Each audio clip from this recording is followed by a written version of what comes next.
Paul Routledge looks into his crystal ball and makes his predictions for the new year, including Meghan Markle banning Harry from joining in with the fun and Crossrail opening and then closing. He wrote, "In June, the country comes to a standstill to celebrate our 96-year-old Queen's 70 years on the throne. It's amazing that aged 78, I've lived through the governments of 15 prime ministers but I've only ever known one monarch. The nation rejoices, but Meghan Markle bans Harry from joining in the fun. And the Duke of York is declared bankrupt after failing to pay his lawyer's bills. He goes to the USA to defend himself, and is reconciled with Harry on a chat show." In addition to predicting the future of the royal family, he also predicted the state of the world. Old Router's Almanac for January predicts more trouble over the EU Northern Ireland Protocol, after patronising Foreign Secretary Liz Truss upsets everybody. In Australia, England hold an inquest on the side's poor batting record in the Ashes. Joe Root's knighthood is discreetly deferred. February 2 marks the Chinese New Year of the Tiger. They are introduced into the Beijing Winter Olympics, with gladiator games on ice between dissidents and Asian big cats. May brings the Eurovision Song Contest in Turin, Italy. GB came last year, with Nulpwand. This year, the BBC gives up its historic monopoly to collaborate with a global entertainment company. It works. GB is second to last with Dupwand. This month also marks elections for the Northern Ireland Assembly. Sinn Féin increases its representation, while the die-hard unionist vote is split.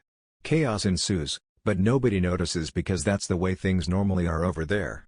Boris Johnson declares the pandemic over, for the 4th time, and now they've finally named Baroness Hallett as chair to an inquiry into his handling of the 2-year law on crisis. The first witnesses will be called.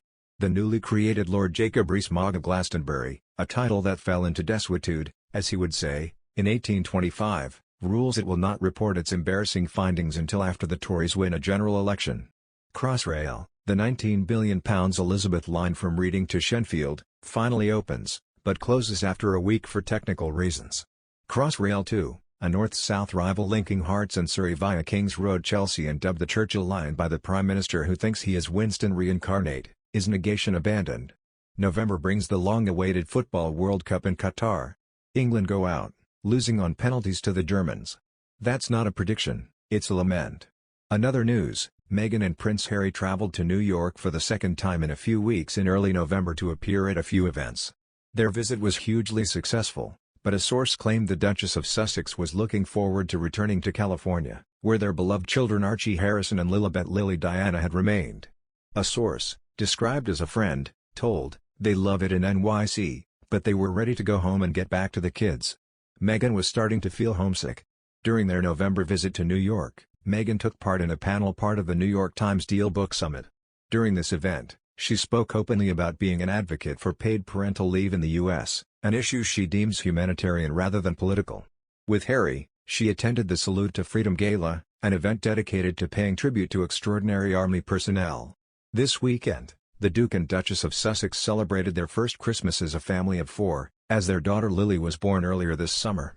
Speaking about Meghan and Harry's new life as non-working royals across the pond, the source said, "They are loving life in California."